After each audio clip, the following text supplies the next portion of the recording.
Oke, selamat berjumpa kembali. Ini biasa kita bilang program ini tok tok so so. Jadi kalau di PNJ itu kan long long tok tok bicara panjang lebar. Iya. Apa juga gini. Jadi kita tok tok so so. Jadi ini namanya panjang cukup panjang. Adi Wicaksono Tar So Taruh Praceka. Taruh Praceka. Tapi kita panggil saja Adi ya. Adi saja. Nah, ini seorang expert kopi dan saya juga karena bukan orang yang expert juga di kopi, jadi saya lihat di sini ada banyak lah pengalamannya nih ternyata.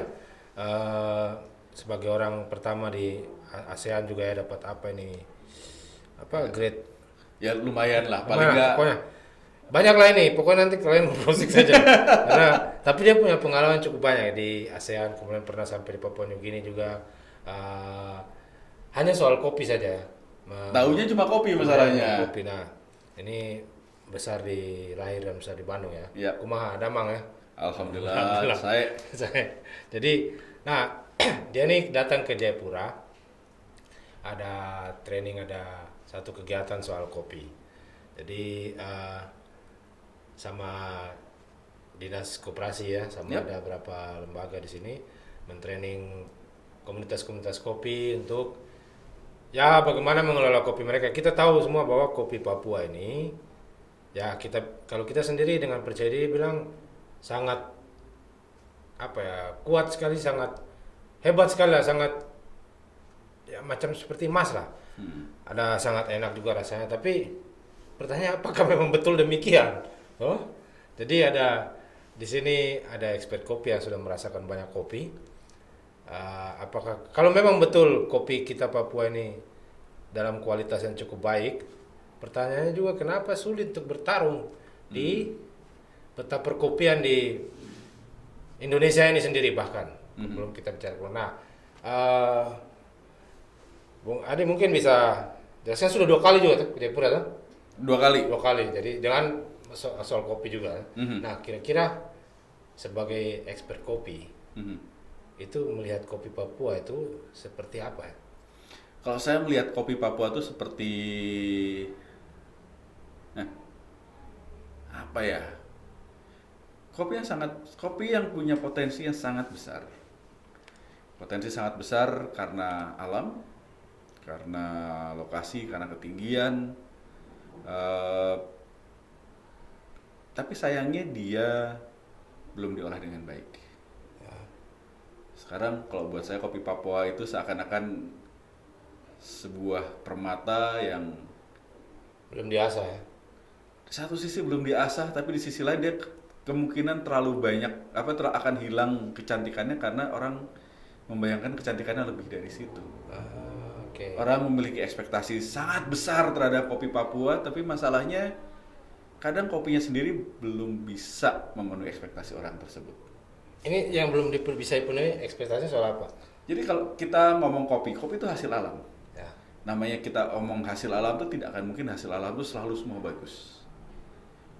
Pasti di satu titik harus ada penanganan yang benar, pasca panen yang benar, dipilah, disortir, harus dijual ke orang yang tepat. Oh. Contoh kasus seperti kita tuna. Tuna yang kita jual ke Jepang, kita bahagia makan apa? Rahang tuna. Apakah kita makan limbah? Tidak, kita bahagia kok. Ya, ya. Tapi apakah orang Jepang akan bahagia dikasih rahang tuna? Tidak, dia akan memberikan tunanya. Jadi sama seperti kopi Papua kalau buat saya. Apakah kopi Papua bagus? Bagus. Andai kata kopinya sudah dipilah. Beberapa tahun yang lalu saya sempat ngobrol sama seorang teman di Jakarta. Udah nggak tahun, sudah dekade. Kami mengandaikan kopi Papua itu kalau diminum itu seperti kita main roulette Rusia. Kalau lagi untung, kita bisa dapat surga. Kalau lagi apes, kita bisa dapat mulai dari karet, ban, kopling, dan macam-macam. Kenapa? Karena pasca panennya masih belum baik. Kenapa belum baik? Banyak sebabnya. Tapi diantaranya adalah karena unit produksi masih dilakukan secara tradisional dalam skala kecil. Yang kadang membuat saya merasa takut adalah ketika semua orang sangat mengagung-agungkan kopi Papua, selalu bilang kopi Papua paling bagus.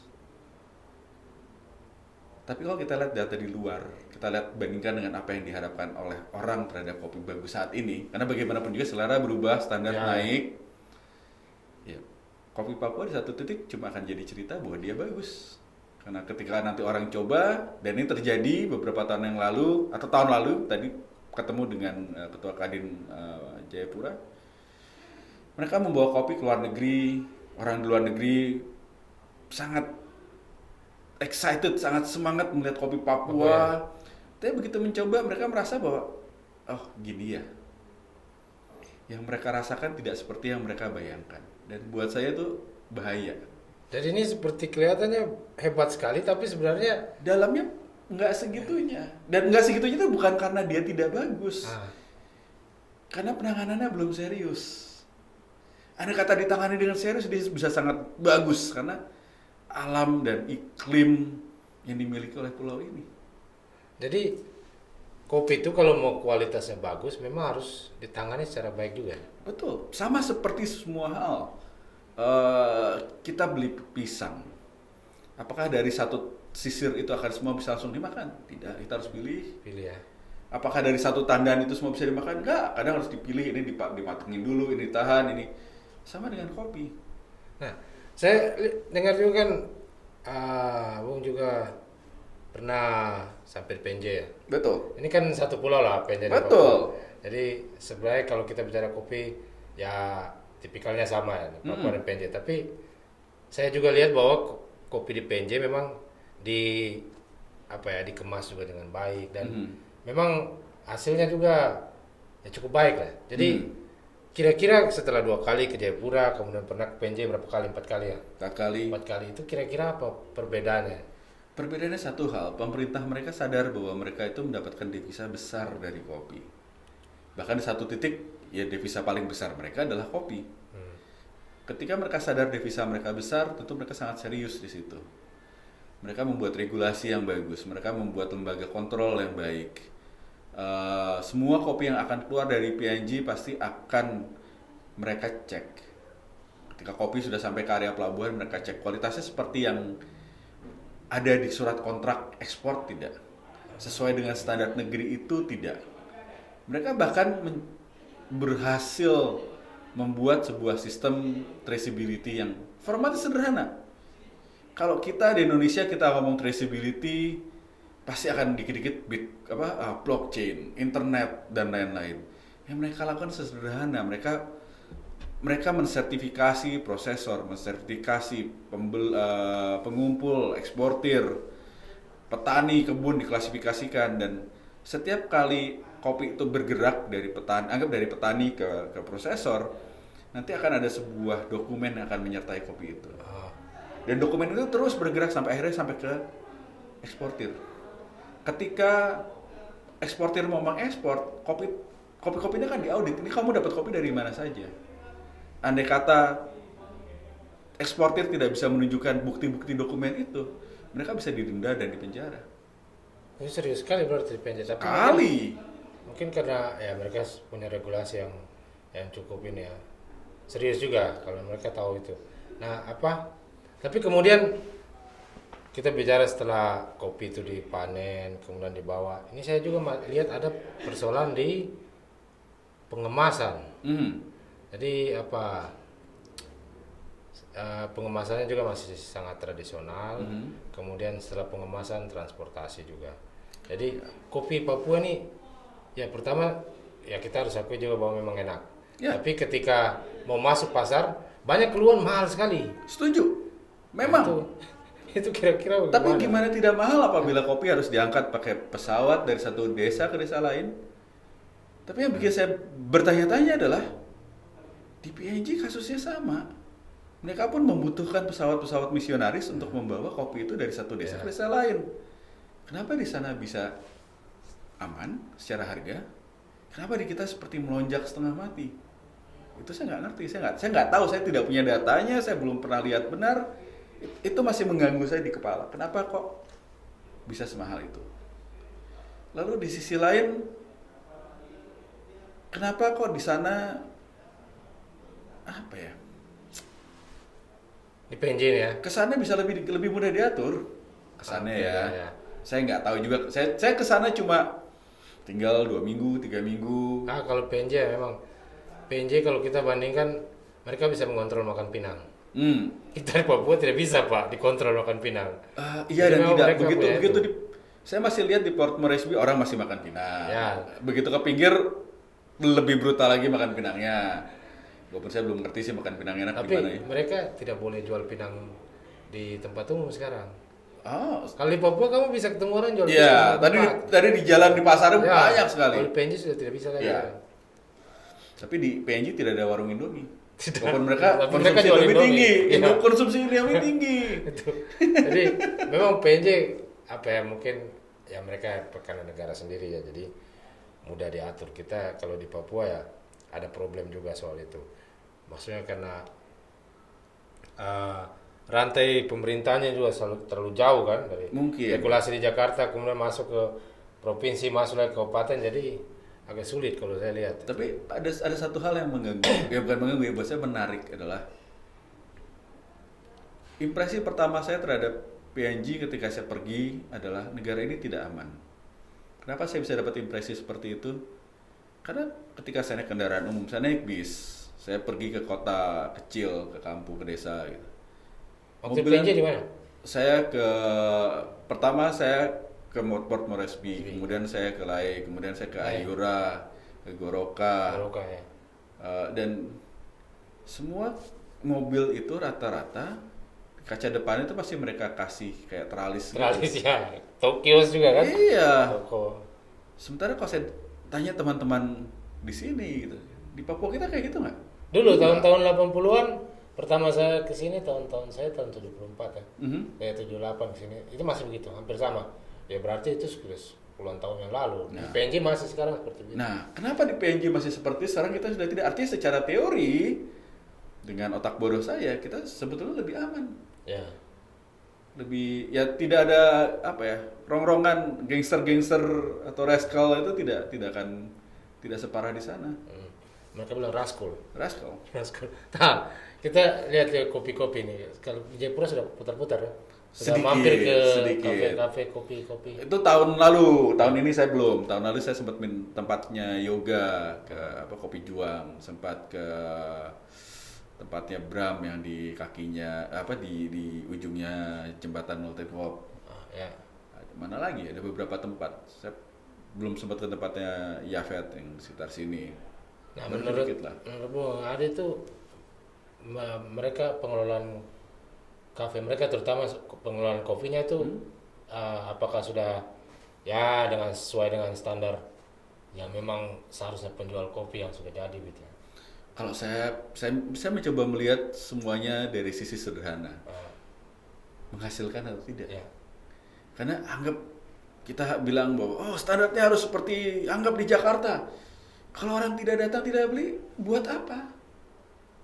Saya percaya bahwa setiap tempat tuh harus punya ciri khasnya, harus punya jati dirinya, harus punya caranya menjalankan sesuatu. Dan saya lihat tempatnya yoga yang tidak pernah sepi, saya lihat tempatnya Bram, saya lihat beberapa tempat yang lain, mereka hidup. Tempat yang belum saya kunjungi malah tempat teman saya yang lama, Peter Tan. Di kopi ini ya, Peter Tan apa? Pitts. Saya malah belum nyampe Ya, ke ya. situ, belum sempat. Saya janji perjalanan ini kan mampir sana. Ya, saya lihat bahwa mereka tumbuh secara organik dan itu bagus. Tapi ketika dirasa kopinya nikmat tidak? Bagaimanapun juga kalau buat saya, buat kami, enak itu pribadi. Ya.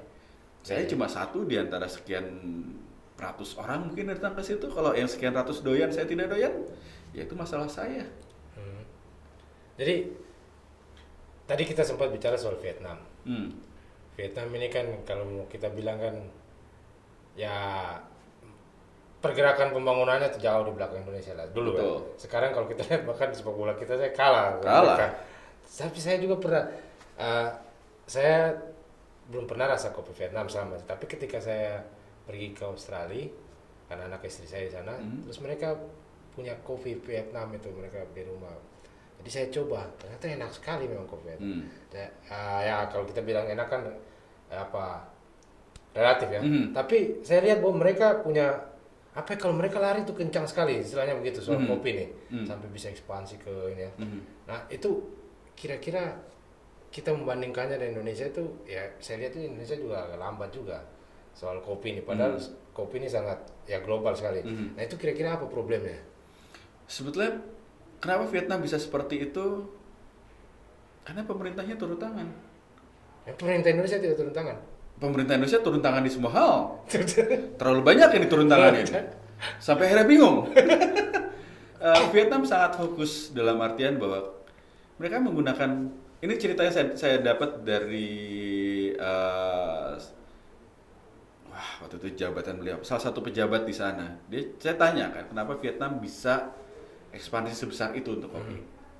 Dia cerita bahwa setelah mereka menang melawan Amerika Serikat, mereka punya jutaan tentara yang tidak tahu harus diapain.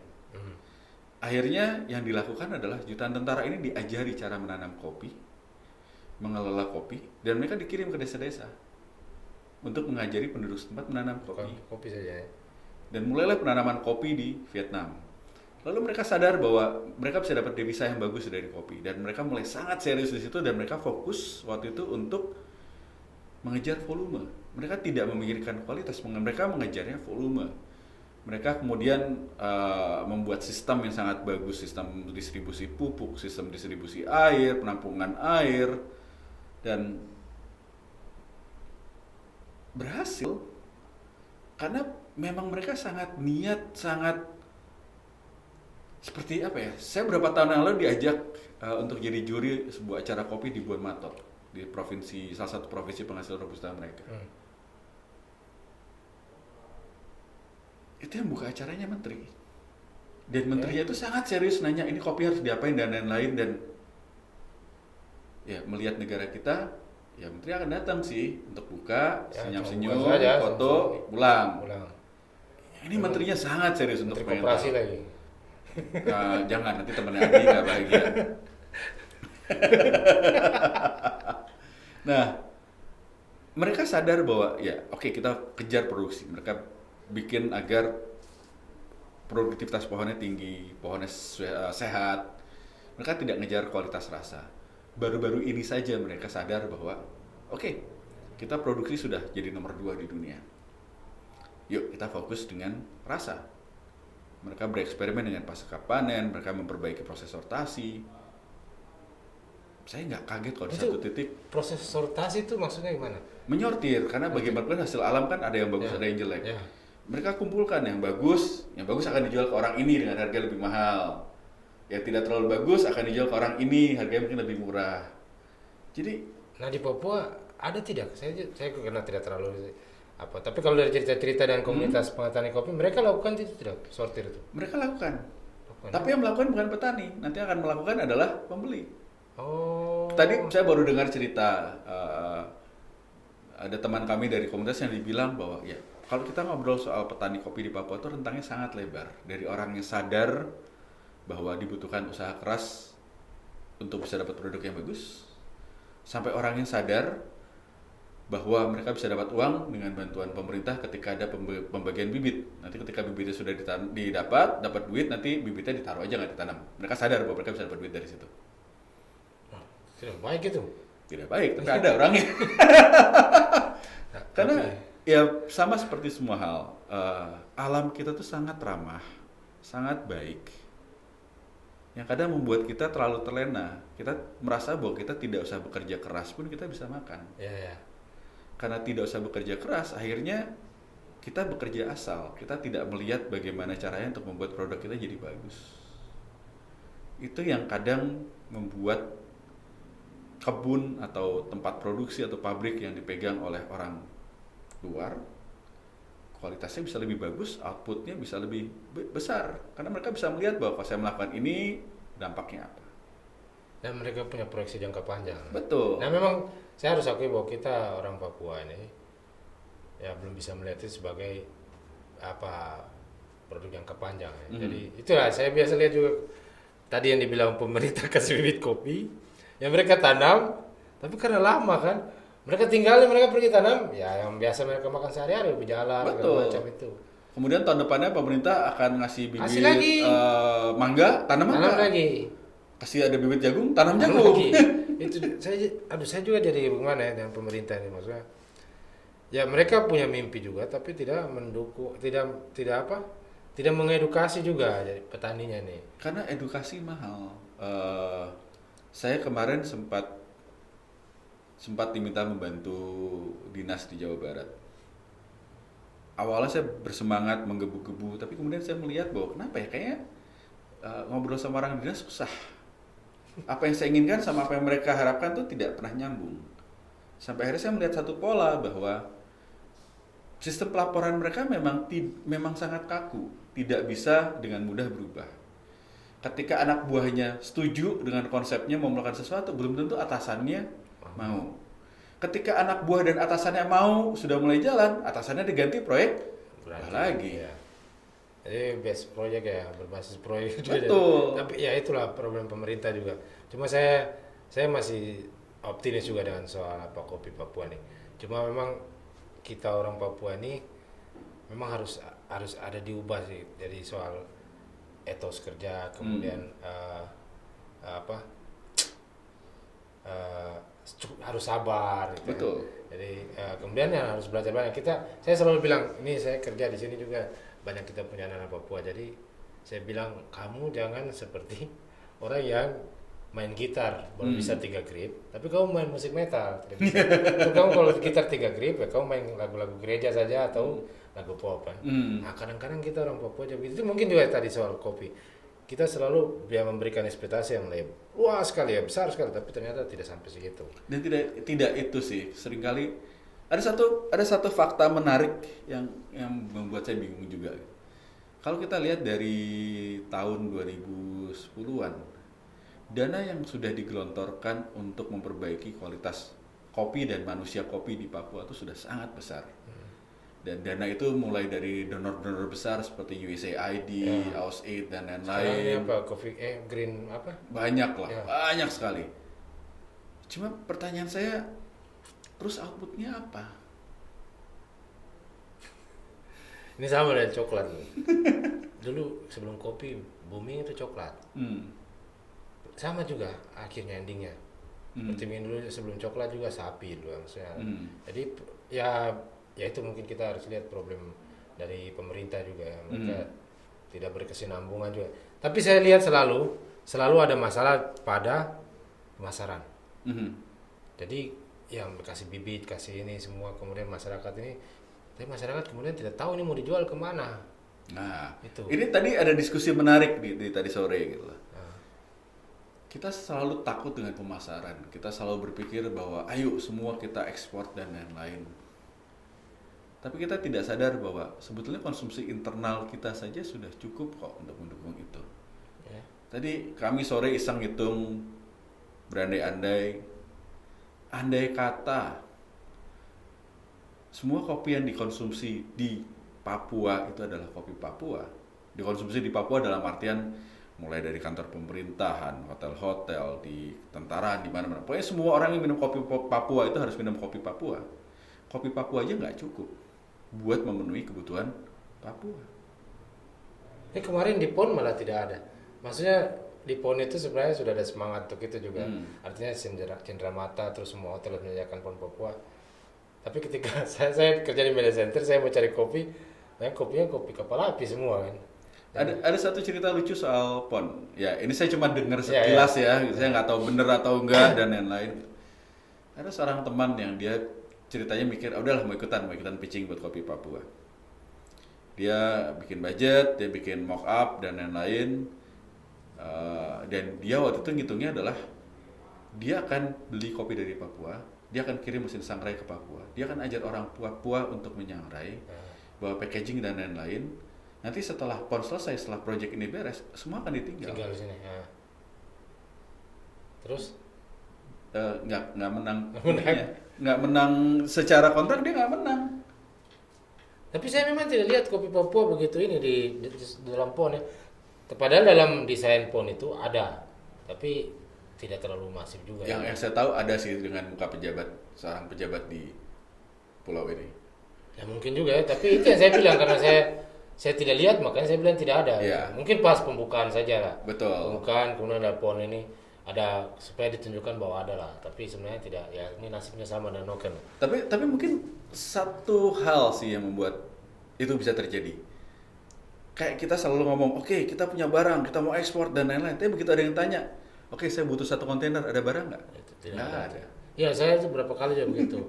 Jadi apa? Ini saya cerita juga, saya bantu karena saya waktu menulis di Jakarta Post soal kopi, kemudian ini menarik untuk diaspora Indonesia di Amerika. Mereka kemudian minta tolong saya untuk menghubungkan dengan orang yang saya tulis. Jadi kemudian kita hubungkan, ya itu. Jadi mereka menjanjikan bisa memenuhi ekspektasi. Kopinya kualitas cukup baik. Pas ke sana dikirim, mereka mengakui kualitas cukup baik. Standar sana lah. Tapi tidak bisa mensuplai dengan Betul. kebutuhan yang itu. Nah, yang dibutuhkan. ketika kita sudah mengharapkan bahwa wah, saya punya kopi cantik, saya senang, saya bangga produk negeri ini, begitu mau jual nggak ada barang, kita akan coba jual lagi nggak? Tidak ada. Enggak. Iya. Kita udah sakit hati, kita sudah takut, kita udah sedih. Apakah saya akan mencoba lagi? Tidaklah. Kalau ada kopi yang lain, saya akan coba kopi yang lain yang saya tahu akan bisa saya jual. Jadi kalau kita sudah merasa kopi dari mana saja? Sudah rasakan? Lumayan lah dari mana-mana lah. Mana? Kalau kopi Papua bagaimana? Dibandingkan itu skalanya? Oke. Kopi Papua itu kopi Papua yang mana? Ya kopi. Kita punya kopi mulai dari Pegunungan Bintang, kita punya kopi dari Wamena, kita punya kopi Pegunungan Bintang lah. Pulau ini tuh sedemikian besar sampai agak susah. Pegunungan Bintang bagus nggak? Bagus. Kami beberapa minggu atau beberapa bulan yang lalu, Pak Kadis datang, Pak Laduani ke tempat kami. Dia bawa kopi dari Pegunungan Bintang. Kiwirok. Saya nggak tahu dari mana, Pegunungan tapi Bintang. dia sangat bangga. Terus begitu dia datang, dia lihatkan. Waktu itu saya lagi ada kerjaan, ketemu rekan saya Andi. Andi bisa langsung dengan cepat, walaupun mata dia nggak terlalu bagus ya. Nah, Bapak, kayak ini kopinya kelihatan bagus, tapi dia langsung nunjuk 1 biji. Ini akan bikin nilainya turun. Ini akan bikin nilainya turun. Ini akan jadi masalah. Ini akan jadi masalah. Baru setelah kerjaan saya selesai, saya bisa ngobrol. Akhirnya kopinya saya ambil. Beberapa hari kemudian kami lakukan uji cita rasa dan uji sortir. Kita lihat dalam satu sampel 350 gram ada cacat apa saja. Kita cek, kita sangrai, kita lihat rasanya seperti apa. Secara nilai rasa bagus. Tapi tidak sempurna. Ada beberapa komponen yang mengganggu seperti aftertaste. Aftertaste itu kalau sudah diminum kayak gatal, kayak kasar. Aftertaste. Kayak kalau kita minum kopi kan yang enak setelah kita telan ada bau kopi. Ya. Ini ada beberapa karakter yang menyebalkan. Ketika saya bandingkan dengan data hasil sortir biji hijau, itu ada beberapa cacat besar yang standar dunia tidak mau itu. Nah itu kenapa? Ada cacat itu? Pasca panen. Pasca panen ya? Apakah cacat itu bisa dihilangkan? Bisa, disortir, dipisah. Bisa. Si cacat ini sendiri akan ada yang beli. Harganya tentu tidak akan harga cantik. Tapi satu hal yang menarik buat saya di kopi adalah di kopi itu tidak ada yang terbuang. Semua kopi itu punya rumahnya. Kalau kopi dari Paniai, Dogiai, yang pernah rasa? Saya pernah, tapi saya lupa. Karena pekerjaan saya, kalau saya kerja sebagai penguji cita rasa, saya terbiasa untuk mencoba dan melupakan. Karena saya di program, saya diajarin untuk ya udah coba yang di depan saya, begitu saya pindah ke kopi yang lain, yang sebelumnya lupa saya ya, lupa. Saya nggak boleh membandingkan. Oke. Terakhir rasa kopi yang mana? Tadi Pegunungan Bintang tadi? Pegunungan Bintang terakhir, itu beberapa bulan, ya sebulan yang lalu lah. Nah, yang akan menarik ini adalah sekarang di Indonesia sedang ada kejuaraan kopi dunia, namanya Cup of Excellence. Ini pertama kali di Indonesia teman-teman berjuang setengah mati agar acara ini terjadi, karena bukan apa-apa, acara ini rewel, berat, dananya besar, dan panjang pengerjaannya.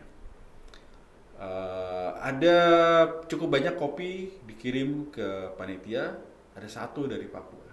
Cuma ada 1 dari Papua. Terus Padahal banyak kopi Papua. Padahal kopi Papua banyak.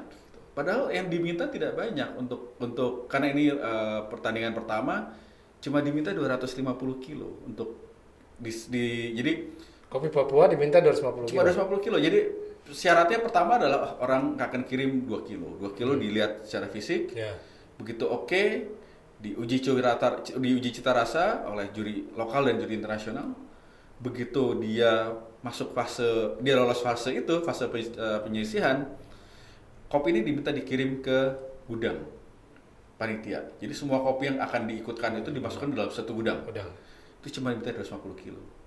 Dan cuma ada satu orang dari Papua yang bisa mengirimkan. kirim 250 Yang kilo. berani. Kalau saya melihatnya bukan bisa, yang berani mengirimkan.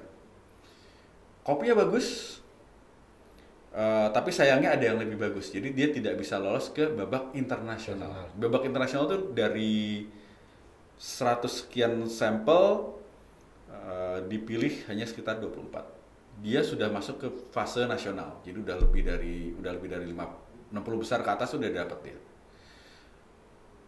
Kopi itu cakep banget. Ketika saya ngobrol sama teman saya gitu, kopi kamu harga berapa? Kalau di Papua segini. Begitu dikirim kemarin berapa? Jadi segini. Jauh banget biaya kirim. Harganya ya.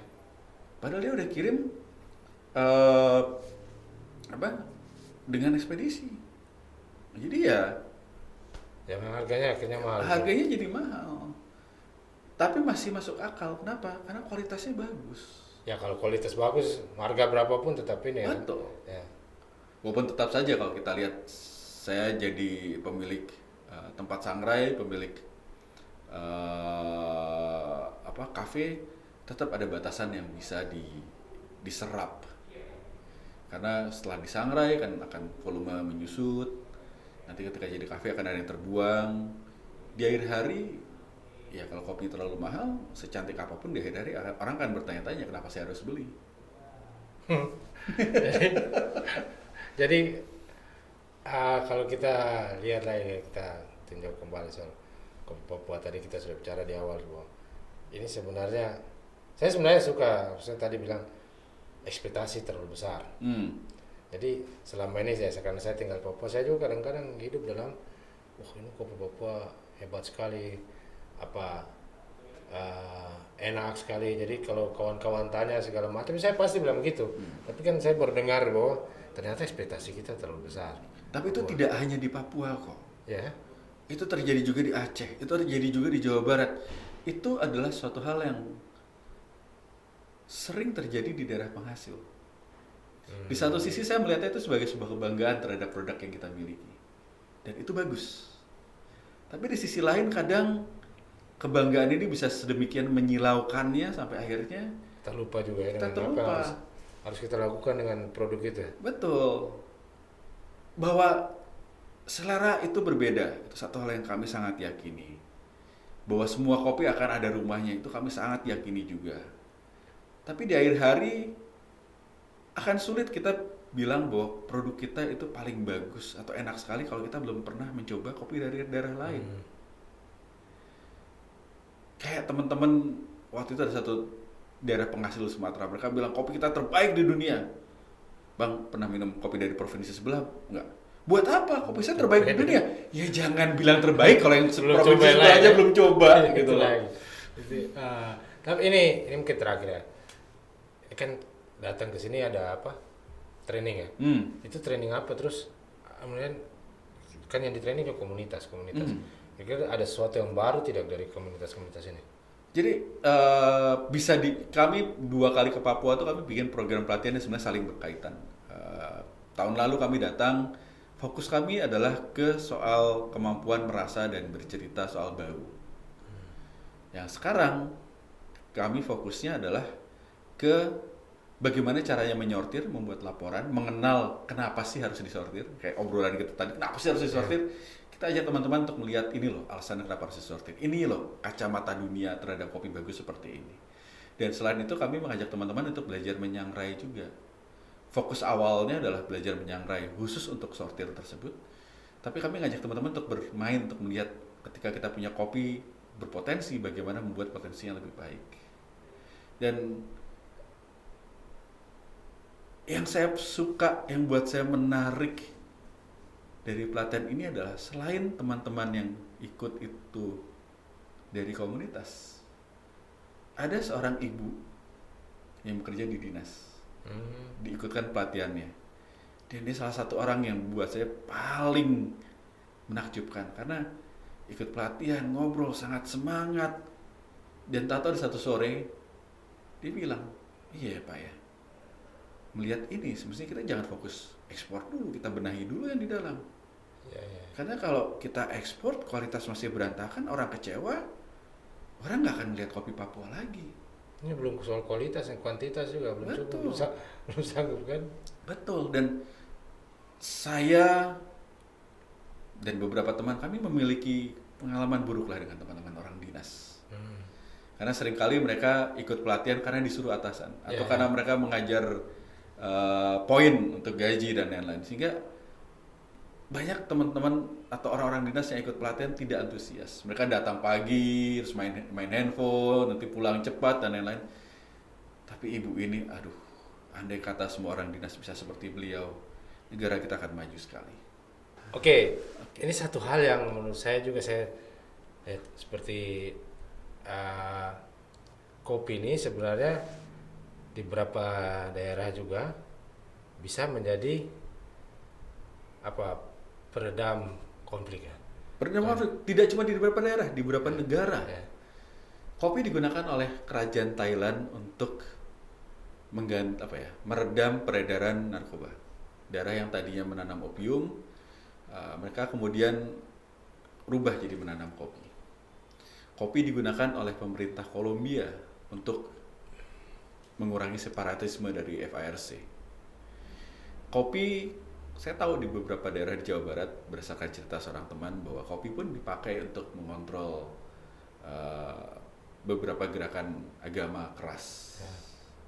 Dan kenapa itu terjadi? Karena bagaimanapun juga kopi memberikan mereka kehidupan, kopi memberikan mereka kesibukan Dan kalau diminum ini menenangkan. dan menenangkan. Iya. Dan ya saya nggak tahu lah. Saya ingat zaman-zaman saya muda dulu ketika saya nggak banyak kerjaan. Dari ngobrol ngalor ngidul tidak penting, tiba-tiba menjadi penting, tiba-tiba menjadi kayak sangat penting, dan tiba-tiba merasa marah, merasa murka karena ada ketidakpuasan. Ketika kita mulai bekerja, kita tidak punya waktu buat itu. Kita mulai jadi realistis bahwa ya, ada sesuatu yang bisa dilakukan. Perjuangan itu tidak harus dalam bentuk mengangkat senjata Ya, ya. atau membuat konflik. Perjuangan itu bisa dengan mesejahterakan keluarga. Di Papua juga saya yakin sebenarnya kalau kopi Cigara baik bisa mengurangi tensi ya, mengurangi konflik terutama yang bersenjata di Papua. Cuma yang mengurangi konflik Papua ini emas Pak. Jadi kopi belum kelihatan. Itu pasti, karena tapi sekarang kalau saya ngeliatnya gini, emang emasnya tinggal seberapa sih? Saya lihat di beberapa tempat yang sebenarnya macam di Pegunungan Bintang itu Kumiro, itu ya ada konflik di sana di Yaukimo kemudian di Panai. Ya, sebenarnya karena emas saja. Jadi kalau mungkin mereka bisa dimasifkan produksi kopinya, mungkin bisa berkurang konflik. Betul. Gitu ya. Beberapa adik adik ipar saya dulu bekerja di Freeport. Adik saya ikut suaminya ke Freeport dan dia bekerja untuk pemberdayaan masyarakat. Dan dia terlibat dengan kopi Amuk Gold, proyeknya Gold, ya. Freeport. Ya, Tujuannya dulu sangat bagus, kopinya bagus, kopinya bagus. sangat ya. enak. Tiap kali mereka pulang saya Paling selalu mahal. boleh, paling mahal. Tapi sampai satu titik saya merasa ini kenapa kopinya berubah ya? Dan saya nanya ke adik saya, ini kenapa sih kopinya rasanya berubah? Ya maaf, kebun yang biasanya dibabat, dibakar, perang suku. Oke, itu satu komponen yang mungkin daerah lain tidak punya, Ya, gitu ya. loh. Tapi saya tidak melihat itu sebagai sebuah bahwa gara-gara itu kita harus berhenti. Enggak. Bahwa kopi tetap bisa tumbuh dengan baik di pulau ini. Dan di akhir hari, setuju, kopi itu membuat tenang. Emas itu memang membuat kalap, mau emas Jawa, mau emas bener, emang kadang bikin bete sih gitu loh. Tapi ya saya cuma lihat bahwa di Kolombia itu berhasil bisa berjalan. Di Thailand dia bisa berjalan. Ya Siapa kalau tahu bisa dikit aja. ya saya juga percaya begitu, ada beberapa tempat seperti di Paniai, di orang bilang Amume Sukume itu dulu sangat kuat sekali konflik bersenjatanya, konflik separatis. Tapi ketika kopi mulai di sana, ada kopi Paniai, Dogiai, Deyai, itu agak berkurang di lokasi itu konflik-konfliknya kan. Ya menurut saya itu satu yang logis juga sih. Kalau kopi itu bisa mengurangi konflik ya. Cuma satu juga yang saya ya itu tadi kalau saya cerita ini sebenarnya ya lucu juga, tapi kenapa tadi saya bilang itu Sukume ya. Orang bilang Mepago. Kopinya itu ada Deyai, ada Paniai, ada Dogiai, ada apa lagi satu ya. Padahal semuanya sama dari Paniai. Ini kadang-kadang kita orang Papua juga, kenapa tidak satu brand saja? Misalnya kopi Papua saja. Daripada mau brand kopi Kewiro. Di Pegunungan Bintang juga banyak, ada kopi Kewiro, ada kopi apa lagi, ada di Amume juga. Nah itu menurut Bung sendiri bagaimana? Kenapa supaya orang cuma tahu kopi Papua saja? Mau dari mana dari mana? Ini ada kejadian lucu. Beberapa tahun yang lalu, Backcraft atau lembaga ini masih ada. Mereka mau bikin sebuah booth kopi Indonesia di pameran kopi terbesar dunia, di pameran SCA di Amerika Serikat. Waktu itu mereka mau bikin satu tema, temanya Road to Java. Kenapa Road to Java? Karena bagaimanapun juga kopi di negeri ini mulai dari ketika Belanda membawanya ke Jawa, ke Daung, dan kemudian menyebar. Akhirnya menyebar ke seluruh negeri ini. Waktu itu Road to Java temanya model seperti itu, dan sudah dipikirkan buat tahun-tahun berikutnya nanti akan dimunculkan nama-nama daerah yang lain. Kenapa kok satu persatu? Karena kalau kita ngobrol dengan orang Amerika Serikat, mereka bahkan tidak tahu kopi Indonesia. Mereka taunya kopi Sumatera, mereka taunya kopi Gayo. Bahkan Indonesia pun mereka nggak tahu gitu loh. Makanya dimunculkanlah tema Road to Java untuk mengenalkan bahwa Java itu bagian dari Indonesia. Nanti kan ada bagian mana itu bagian dari Indonesia. Kopi Bali juga. Bali dan lain-lain.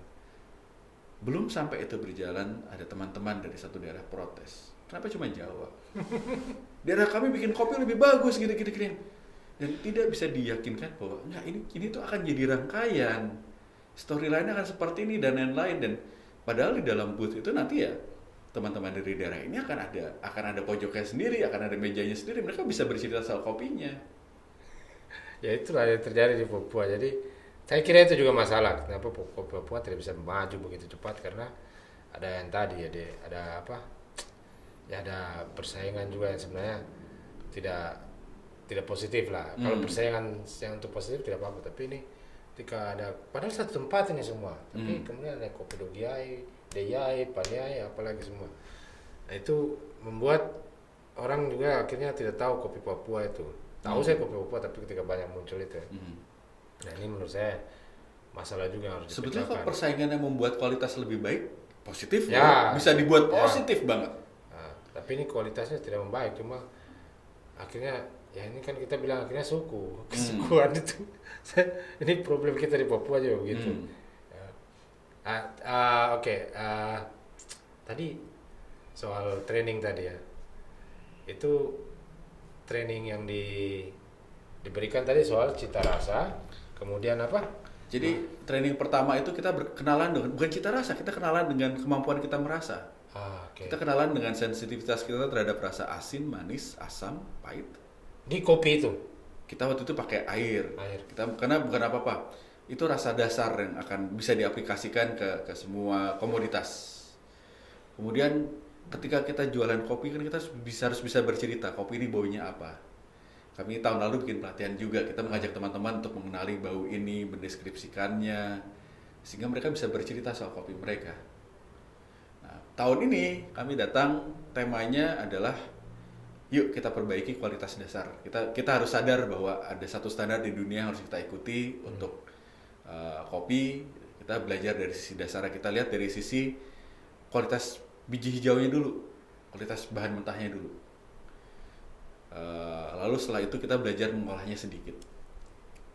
Jadi kita kita selalu mengajak teman-teman untuk melihat, ayo kita lihat dasarnya dulu. Kita kenali dulu bahan paling sederhananya dulu. Itu kopi itu maksudnya, biji kopi. Kopi, sebelum kita berpikir terlalu jauh, karena kadang saya melihat beberapa teman-teman dengan tagline ekonomi kreatif, ketika ngomongin ekonomi kreatif biasanya dipikirin udah kemasan. Ya itulah menurut mereka kreatif ya di kemasan. Satu, masalahnya satu, mau sebagus apapun kemasannya, kalau isinya tai, ya tai. Iya. Itu yang kadang orang lupa gitu loh. Oke, kita bisa bikin kemasan sebagus mungkin. Tapi kalau isinya tidak baik, orang tidak akan membeli lagi produk itu.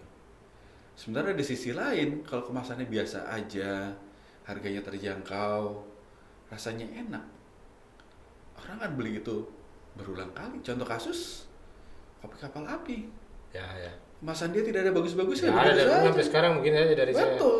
Sampai tidak ada perubahan yang signifikan di kemasannya. Tapi kita bisa lihat pas kemarin pun saya yakin entah berapa puluh, Yalah itu. berapa kapal juta api, ya. kapal api yang dikirim. Kenapa? Karena mereka punya supply-nya. Mereka siap mengirim, praktis, orang sudah kenal, tidak macam-macam. Apakah dia spesial? Enggak.